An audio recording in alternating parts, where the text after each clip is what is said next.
This is Steve Ridgel, and today I'm just going to share some practical wisdom about, how we help people financially. Where I go to church at Hillcrest and Abilene, we're reaching a lot of people who have been on the fringes of our communities. Are there ex-offenders who are recently paroled? Some of them are still living in a halfway house, and it's hard to find work, and it's difficult. And then there are a lot of poor people in our world. There really are. We reach a lot of those. Now, right now, I'm not going to talk about the generic people in our community who are just poor. We do it every year. We do it once a year, a contribution, and we keep that reserve for people that come to Hillcrest and ask for help. And we have a lot of people because we have a reputation for helping people. So we have a lot of people come, and we have some procedures for that. So I'm not really talking about that kind of help. And I'm not talking about the general piece of advice that everyone would know. Never give money, ever. Pay the bills to who the bill is owed. We suggest things like if they're hungry, go buy them a meal. Best thing of all is eat a meal with them, or at least sit with them while they eat, those kind of things. But I want to talk a little bit about some practical things that we do, or we try to encourage people to do in helping people that have some needs. Now, I want to be real clear here. We always tell people if you think God's Spirit's leading you to help someone, do it. We would never tell you not to help someone if you think that's what God is calling you to do. But we have kind of instituted some community practices in our fellowship that I think are really, really helpful. One thing is we urge everyone to kind of give to a common pot. Now, we think there's a biblical pattern there. You know, people giving, when they had the stuff with the Grecian widows in Acts 6, and they had men full of wisdom and the Holy Spirit to distribute among the widows that had need. But people would sell property and lay it at the apostles' feet, and these special servants would apparently distribute it.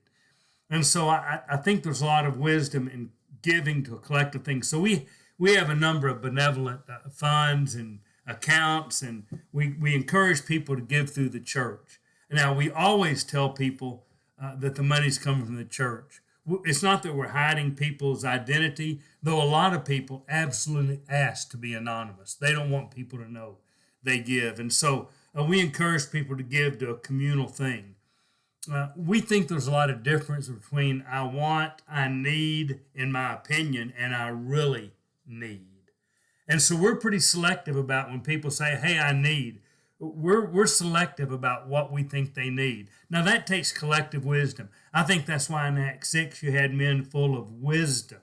I think that's why you have elders. I think the apostles were that way. So we try to have a group of wise people that administer our requests from our people that are in need, whether it's health for bills at the doctor, a hospital, or lodging, whatever it is.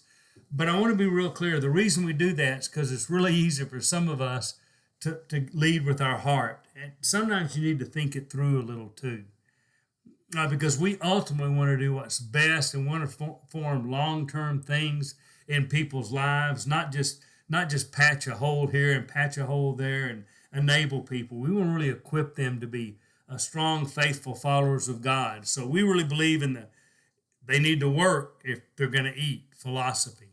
And so like right now, the informal group that does a lot of our work at Hillcrest, we have a minister that does a lot of community benevolence, and he sometimes sits in, Jack sometimes sits in our meetings for our members that are in need. Our office administrator, our up front, I keep calling her a secretary, but she's so much more than that, Lauren, sits in because she has direct contact with a lot of our people.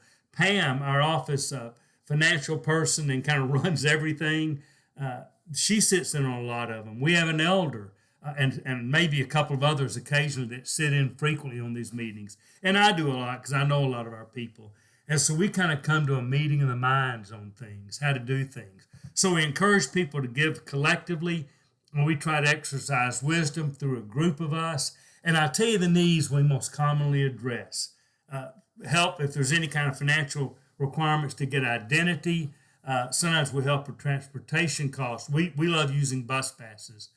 We sometimes do food. We sometimes do health expenses, lodging, those kind of things. Now, we try to use everything free that we can, even from the civic or the government. We do. If we've got resources we can tap into, we do that. But when the church is involved, that's kind of what we encourage people to do. Let's give to a collective pot, and out of that, people with wisdom will administer to people that have needs. And it seems to have worked well for us. You probably have ways you do that, and I hope it works well for you. But people often ask me, so how do you handle that? So that's where we are today.